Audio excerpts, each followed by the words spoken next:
ലോകം കണ്ടിട്ടുള്ള യുഗപ്രഭാവനായ ഒരു മഹാന്റെ വേർപാടിന്റെ ദുഃഖത്തിലാണ് ഇന്ത്യ മഹാരാജ്യം മുഴുവൻ. ജാതി മത വ്യത്യാസമില്ലാതെ രാഷ്ട്രീയ കക്ഷികൾ ഒന്നും തന്നെ വ്യത്യസ്ത രീതിയിൽ കാണാത്ത ഒരു തരത്തിലുള്ള യുഗപ്രഭാവനായിരുന്നു നമുക്കെല്ലാവർക്കും പ്രിയങ്കരനായിരുന്ന ഇന്ത്യയുടെ മുൻ പ്രധാനമന്ത്രി ഡോക്ടർ മൻമോഹൻ സിംഗ്. സമാനതകളില്ലാത്ത വ്യക്തിത്വത്തിന്റെ ഉടമ. ഇത്രയും പണ്ഡിതനായ ഒരു പ്രധാനമന്ത്രി ഒരു പക്ഷേ ഇന്ത്യയുടെ ചരിത്രത്തിൽ ഉണ്ടായിട്ടില്ല എന്ന് തന്നെ പറയാം. ഓക്സ്ഫോർഡ് യൂണിവേഴ്സിറ്റിയിൽ നിന്ന് പഠിച്ചെടുത്ത ബിരുദങ്ങൾക്ക് ഉപരിയായി അദ്ദേഹത്തിൻ്റെ ബുദ്ധി വൈഭവം കണക്കിലെടുത്തുകൊണ്ട് അവരദ്ദേഹത്തെ ഓണററി ഡോക്ടറേറ്റ് കൂടി കൊടുത്ത് ആദരിച്ചു. ഒരുപക്ഷെ ഇന്ത്യയിൽ ആർക്കും തന്നെ ഇതുവരെ ലഭിച്ചിട്ടില്ലാത്ത അഭൂതപൂർവമായ പദവി. എത്ര വാക്കുകൾ കൊണ്ട് അദ്ദേഹത്തെ വിശേഷിപ്പിച്ചാലും അധികപ്പറ്റാവുകയില്ല. അദ്ദേഹത്തിന് പകരക്കാരനായി ഇന്ത്യ മഹാരാജ്യത്ത് രാഷ്ട്രീയ രംഗത്തോ അല്ലെങ്കിൽ വിദ്യാഭ്യാസ രംഗത്തോ സാമ്പത്തിക രംഗത്തോ ആരും ഉണ്ടായിട്ടില്ല. ഉണ്ടാകാനുള്ള സാധ്യതയും വിരളമാണ്. ഭൂതകാലത്തിൽ അദ്ദേഹത്തിന് സമാനതകളില്ലാത്തവരാണ്. വർത്തമാനകാലത്തിൽ അദ്ദേഹത്തിന് സമാനതകളില്ലാത്തവരാണ്. ഭാവി കാലത്തിലും അദ്ദേഹത്തിന് സമാനതകളില്ലാത്തവരാണ് ഇന്ത്യയിൽ പണ്ടുണ്ടായിരുന്നതും ഇപ്പോൾ ഉള്ളതും വരാൻ പോകുന്നതും എന്ന് പറഞ്ഞാൽ അതിലൊട്ടും അതിശയോക്തിയില്ല. പണ്ഡിറ്റ് ജവഹർലാൽ നെഹ്റു ഇന്ത്യയുടെ ആദ്യ പ്രധാനമന്ത്രിയായിരുന്നു. അദ്ദേഹത്തിന് വ്യക്തിത്വം എന്ന് പറയുന്നത് പൂർണ്ണമായി ഒരു രാഷ്ട്രീയ ഭൂമികയിലാണ് നമ്മൾ അളന്നുകൊണ്ടിരുന്നത്. അദ്ദേഹത്തെ വലിയൊരു അക്കാദമിക വിദഗ്ധനായിട്ടല്ല ലോകം കണ്ടത്. പ്രഗത്ഭനായിട്ടുള്ള ഒരു ഭരണാധികാരി, ഒരു ജനാധിപത്യ വിശ്വാസി, തൻ്റെ രാജ്യത്തിന് വേണ്ടി ജീവൻ പോലും ബലികഴിക്കാൻ തയ്യാറായിട്ടുള്ള ഒരു രാഷ്ട്രീയ പാരമ്പര്യമുള്ള ആളെന്ന രീതിയിലൊക്കെ പണ്ഡിറ്റ് ജവഹർലാൽ നെഹ്റു ലോക ചരിത്രത്തിൽ ഇപ്പോഴും തിളങ്ങി നിൽക്കുകയാണ്. എന്നാൽ അതിൽ നിന്നൊക്കെ വ്യതിരിക്തനായിട്ടുള്ള ഒരു ആളായിരുന്നു 2004 മുതൽ 2014 വരെ 10 വർഷക്കാലം ഇന്ത്യയെ നയിച്ച പ്രധാനമന്ത്രിയായി ഇന്ത്യയെ നയിച്ച ഡോക്ടർ മൻമോഹൻ സിംഗ്. അദ്ദേഹത്തിന്റെ രാഷ്ട്രീയ ഗതകാല ചരിത്രത്തിലേക്കൊന്നും വിസ്തരിച്ചു പോകാൻ ഈ വീഡിയോയിൽ ശ്രമിക്കുന്നില്ല. അദ്ദേഹം ധനമന്ത്രിയായിട്ടാണ് ആദ്യം യഥാർത്ഥത്തിൽ ഒരു രാഷ്ട്രീയ പൂർണ്ണ സമയ പ്രവർത്തകനായി രംഗത്ത് വരുന്നത്. ഇന്ത്യയുടെ ഒരു പ്രത്യേകമായ സാമ്പത്തിക കാലഘട്ടത്തിലായിരുന്നു അദ്ദേഹം ധനമന്ത്രി ആയത് എന്ന് ചരിത്രമറിയാവുന്ന എല്ലാവർക്കും നല്ല നിശ്ചയമുണ്ട്. അഭൂതപൂർവമായ ഒരു സാമ്പത്തിക പ്രതിസന്ധിയിലേക്ക് ഇന്ത്യ കൂപ്പുകുത്തുന്ന ഒരു സമയത്താണ് അദ്ദേഹം ധനമന്ത്രി സ്ഥാനം ഇന്ത്യയിൽ ഏറ്റെടുത്തത്. PV നരസിംഹറാവുവിനോടൊപ്പമൊക്കെ ചേർന്ന് പ്രവർത്തിച്ച് അദ്ദേഹം ഇന്ത്യയെ ഏതു തരത്തിലും വലിയ സാമ്പത്തിക പ്രതിസന്ധിയിൽ നിന്ന് രക്ഷപ്പെടുത്തണം എന്നുള്ള ദൃഢപ്രതിജ്ഞയോടുകൂടിയാണ് താൻ പ്രവർത്തനം ആരംഭിച്ചത്. അങ്ങനെ അദ്ദേഹത്തിന്റെ അസാധാരണമായ ബുദ്ധി വൈഭവവും അദ്ദേഹത്തിന്റെ പ്രാഗൽഭ്യവും എല്ലാം അദ്ദേഹം അവസാന മാത്ര വരെ ഉപയോഗിച്ചുകൊണ്ടാണ് ഇന്ത്യയെ വലിയ ഒരു സാമ്പത്തിക പ്രതിസന്ധിയിൽ നിന്ന് രക്ഷപ്പെടുത്തിയത് എന്ന് ഇന്ത്യയിലെ മുഴുവൻ ജനങ്ങൾക്കും അറിയാം. അത് വാനോളം പുകഴ്ത്തപ്പെട്ടതുമാണ്. മറ്റാർക്കും സാധ്യമല്ലാതിരുന്ന ചില പുതിയ മേഖലകൾ അദ്ദേഹം കണ്ടെത്തി അതിലൂടെ ഇന്ത്യയുടെ സാമ്പത്തിക നില ഭദ്രമാക്കുന്നതിന് ഫലകരമായിട്ടുള്ള നടപടികൾ സ്വീകരിച്ചു. വിസ്തരിച്ച് പറയാൻ ശ്രമിക്കുന്നില്ല. ഉദാരീകരണം, അതുപോലെ തന്നെ ദേശവൽക്കരണം തുടങ്ങിയതായിട്ടുള്ള മാർഗങ്ങൾ അദ്ദേഹം സ്വീകരിച്ചുകൊണ്ട് പല രീതിയിൽ ഇന്ത്യയെ രക്ഷിക്കാൻ അദ്ദേഹം ശ്രമിച്ചു. അത് ഫലപ്രാപ്തിയിലെത്തുകയും ചെയ്തു. അതിൻ്റെ മറ്റൊരു വശം കൂടെ നാം കാണാതെ പോകരുത്. അദ്ദേഹം ഈ കണ്ടെത്തിയതായിട്ടുള്ള ആധുനിക മാർഗങ്ങൾ കൊണ്ട് ഇന്ത്യയെ രക്ഷപ്പെടുത്തിയെങ്കിലും അദ്ദേഹത്തെ വിമർശിക്കാൻ എതിർഭാഗത്തുള്ള രാഷ്ട്രീയ കക്ഷികൾ നേതാക്കൾ ഒരു സൗജന്യവും പാലിച്ചില്ല. വളരെ നിശിതമായി അദ്ദേഹത്തെ വിമർശിച്ച ആളുകൾ രാഷ്ട്രീയ രംഗത്ത് വലിയ നേതാക്കന്മാരായിട്ടുള്ളവർ തന്നെയുണ്ട്. അദ്ദേഹത്തിന്റെ ഉദാരീകരണ നയത്തെ അതിശക്തമായി വിമർശിച്ചു. അതുപോലെ സ്വകാര്യവൽക്കരണത്തെ അതിശക്തമായി വിമർശിച്ചു. അതുപോലെ തന്നെ അദ്ദേഹത്തിന്റെ മറ്റ് സാമ്പത്തിക നയ പരിപാടികളെയും വല്ലാതെ വിമർശിച്ചു.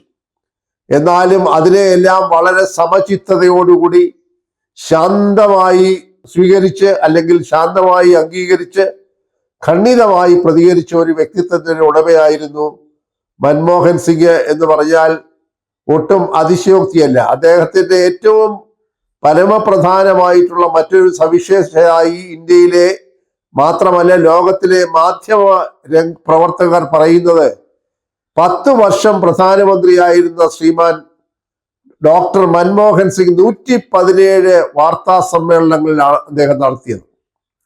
ഒരു ചരിത്രമാണത്. നമുക്കറിയാം, നരേന്ദ്രമോദി 10 വർഷം ഇന്ത്യ മഹാരാജ്യം ഭരിച്ചപ്പോൾ ഒരു പത്രസമ്മേളനം പോലും ഔദ്യോഗികമായി നടത്താൻ താല്പര്യപ്പെടാതിരുന്ന ഒരു പ്രധാനമന്ത്രിയാണ്. ആ സ്ഥാനത്താണ് മൻമോഹൻ സിംഗ് 117 വാർത്താ സമ്മേളനങ്ങൾ ഇന്ത്യയിലും വിദേശ രാജ്യങ്ങളിലും. അദ്ദേഹം വിദേശ രാജ്യങ്ങളിൽ സന്ദർശനത്തിന് പോകുമ്പോൾ അദ്ദേഹത്തിന്റെ വിമാനത്തിൽ ഒരു കൂട്ടം പത്രപ്രവർത്തകരെ അദ്ദേഹം കൃത്യമായി കൊണ്ടുപോകുമായിരുന്നു. വിമാനത്തിൽ അറ്റ്ലാന്റിക് മഹാസമുദ്രത്തിന്റെ മുകളിലൂടെ വിമാനം പറക്കുമ്പോൾ അതിനകത്തിരുന്നു കൊണ്ട് വാർത്താ സമ്മേളനം നടത്തിയ ഡോക്ടർ മൻമോഹൻ സിംഗ് ചരിത്രത്തിൽ അടയാളപ്പെടുത്തിയ ഒരു പ്രധാനമന്ത്രിയും രാഷ്ട്രീയ നേതാവും രാഷ്ട്രതന്ത്രജ്ഞനും ഒരു സാമ്പത്തിക വിദഗ്ധനും ഒരു വിദ്യാഭ്യാസ വിചക്ഷണനുമാണ് എന്ന് പറയുന്നതിന് ഒരു മടിയുമില്ല. അങ്ങനെയുള്ള ഒരു പ്രധാനമന്ത്രി ആയിരുന്നു ഡോക്ടർ മൻമോഹൻ സിംഗ്. 117 വാർത്താ സമ്മേളനങ്ങൾ നടത്തുമ്പോഴും അദ്ദേഹം ഒരു ചോദ്യത്തിന് പോലും മറുപടി പറയാതെ അദ്ദേഹം പോയിട്ടില്ല. അദ്ദേഹത്തെ എത്രയധികം പ്രകോപിപ്പിച്ച് ശ്രമിച്ചിട്ട് പോലും അദ്ദേഹം പ്രകോപനത്തിന് വഴിപ്പെടാതെയാണ് ഈ വാർത്താ സമ്മേളനങ്ങളിലൊക്കെ അദ്ദേഹം പ്രതികരിച്ചത്. ഒരു ചോദ്യകർത്താവിനെയും അദ്ദേഹം മാറ്റി നിർത്തിയിട്ടില്ല.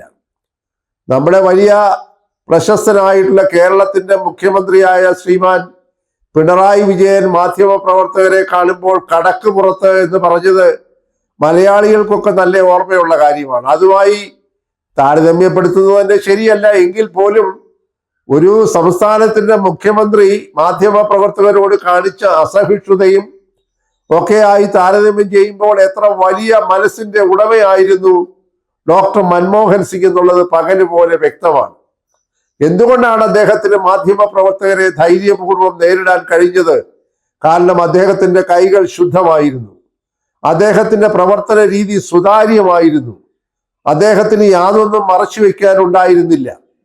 അതുകൊണ്ടാണ് അദ്ദേഹത്തിന് ധൈര്യപൂർവ്വം മാധ്യമ പ്രവർത്തകരെ അഭിസംബോധന ചെയ്യാനുണ്ടായ കഴിവ് ഉണ്ടായത് എന്നത് പറയാതെ തന്നെ സുവ്യക്തമാണ്. മറച്ചു വയ്ക്കാൻ ഒന്നുമില്ലാത്ത ആളിന് എന്തിന് ചോദ്യങ്ങളിൽ നിന്ന് ഒളിച്ചോടണം?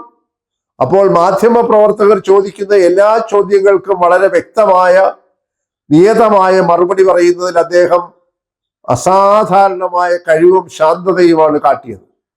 ഇത്രയുമൊക്കെ വാർത്താ സമ്മേളനങ്ങൾ നടത്തണമെന്നുണ്ടെങ്കിൽ സാധാരണ ഒരു ഭരണാധികാരിക്ക് സാധ്യമല്ല. കാരണം മാധ്യമ പ്രവർത്തകർ ദേശീയ നിലവാരമുള്ളവർ, അന്തർദേശീയ നിലവാരമുള്ളവർ, BBC, CNN തുടങ്ങിയതായിട്ടുള്ള മാധ്യമങ്ങളിൽ നിന്നുള്ള പ്രതിനിധികൾ പോലും അദ്ദേഹത്തോട് ചോദ്യം ചോദിക്കുമ്പോൾ സമചിത്തതയോടുകൂടെ, ആത്മവിശ്വാസത്തോടുകൂടെ, ദൃഢനിശ്ചയത്തോടുകൂടെ ചോദ്യങ്ങൾക്ക് മറുപടി പറയാൻ അദ്ദേഹത്തിന് കഴിഞ്ഞത് അദ്ദേഹത്തിന്റെ ഭരണത്തിലെയും സുതാര്യതയും അദ്ദേഹത്തിന്റെ ആത്മവിശ്വാസവും അദ്ദേഹം വിശ്വസിച്ച പ്രമാണങ്ങളോടുള്ള പ്രതിബദ്ധതയുമാണ് എന്ന് എടുത്തു പറയേണ്ടതായിട്ടുണ്ട്.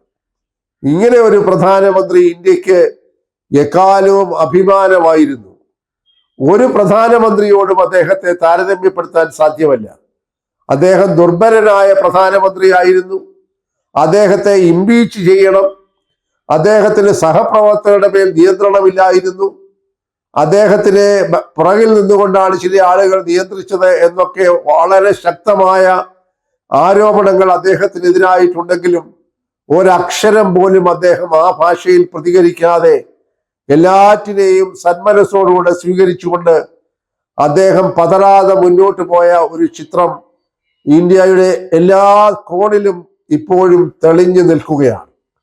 മറ്റ് പ്രധാനമന്ത്രിമാരുമായി താരതമ്യം ചെയ്യുമ്പോൾ അദ്ദേഹം എവിടെ നിൽക്കുന്നു? ഇന്ത്യ മഹാരാജ്യം ഒരു കാലത്തും അദ്ദേഹത്തെ വിസ്മരിക്കുകയില്ല. നേരത്തെ സൂചിപ്പിച്ചതുപോലെ അസാധാരണ പാണ്ഡിത്യമുള്ള ഒരു പ്രധാനമന്ത്രി, അസാധാരണമായ സമചിത്തതയുള്ള ഒരു പ്രധാനമന്ത്രി, അന്തസ്സോടുകൂടി പെരുമാറിയ ഒരു പ്രധാനമന്ത്രി, ഇന്ത്യയുടെ ഈ വലിയ പാരമ്പര്യത്തെ ലോകരാഷ്ട്രങ്ങളുടെ മുമ്പിൽ ഉയർത്തിക്കാട്ടിയ ഒരു പ്രധാനമന്ത്രി, സാമ്പത്തിക കെടുകാര്യസ്ഥത മൂലം വികലമായിരുന്ന സാമ്പത്തിക സ്ഥിതിയെ പൂർവാധികം ശക്തിയോടുകൂടെ കൊണ്ടുവന്ന ഒരു പ്രധാനമന്ത്രി, ആ തട്ടിൽ നിന്നുകൊണ്ടാണ് ഇപ്പോൾ ഈ വീമ്പിളക്കുന്ന പ്രധാനമന്ത്രി നരേന്ദ്രമോദിയൊക്കെ ഇന്ത്യയെ കെട്ടിപ്പടുത്തുകൊണ്ടിരിക്കുന്നത് എന്നത് നാം കാണാതെ പോകരുത്. അടിസ്ഥാനം ദുർബലപ്പെട്ടാൽ മേലോട്ടുള്ള എല്ലാ ഘടനയും തകർന്ന് തരിപ്പണമാകും. എന്നാൽ ശക്തമായ ഒരു അടിത്തറ ഉണ്ടാക്കുവാൻ 10 വർഷം ഇന്ത്യ ഭരിച്ച ഇന്ത്യൻ പ്രധാനമന്ത്രിയായിരുന്ന ഡോക്ടർ മൻമോഹൻ സിംഗിന് സാധിച്ചു. അതിന്മേൽ കെട്ടി ഉയർത്തുന്ന കാര്യങ്ങൾ മാത്രമാണ് ഇന്ന് നമ്മൾ നമ്മളെ ചുറ്റും കണ്ടുകൊണ്ടിരിക്കുന്നത്. അതുകൊണ്ട് ഞങ്ങൾ ഇതെല്ലാം കഴിഞ്ഞ 10 വർഷം കൊണ്ട് ഉണ്ടാക്കിയതാണ് എന്ന് ഏതെങ്കിലും രാഷ്ട്രീയ ശുംഭന്മാർ പ്രചാരണം നടത്തുന്നുവെങ്കിൽ അത് വെറും പൊള്ളയാണ് എന്ന് തിരിച്ചറിയാനുള്ള പ്രാഗൽഭ്യം, രാഷ്ട്രീയ ബോധം, വിദ്യാഭ്യാസം, സംസ്കാരമെല്ലാം ഇന്ത്യയിലുള്ള ജനങ്ങൾക്കുണ്ട് എന്ന കാര്യം ശത്രുക്കൾ പോലും തിരിച്ചറിഞ്ഞു കഴിഞ്ഞിരിക്കുന്നു. അതുകൊണ്ട് ഇന്ത്യൻ പ്രധാനമന്ത്രിയായിരുന്ന ഡോക്ടർ മൻമോഹൻ സിംഗിന്റെ നഷ്ടം ഇന്ത്യ മഹാരാജ്യത്തിന് ഒരിക്കലും നികത്താനാവാത്ത നഷ്ടമാണ്. അദ്ദേഹത്തിന്റെ സ്മരണയ്ക്ക് മുൻപിൽ ആദരാഞ്ജലികൾ അർപ്പിക്കുന്നു. അദ്ദേഹത്തിന്റെ ആത്മാവിനെ നിത്യശാന്തി നേരുന്നു. അദ്ദേഹത്തിന്റെ എല്ലാ പ്രവർത്തനങ്ങളുടെയും ഗുണഭോക്താക്കളായി ഇന്ത്യയിലെ വർത്തമാനകാല തലമുറയും ഭാവികാല തലമുറയും വരട്ടെ എന്ന് ആശംസിക്കുകയാണ് ഇപ്പോൾ കരണീയമായിട്ടുള്ളത്.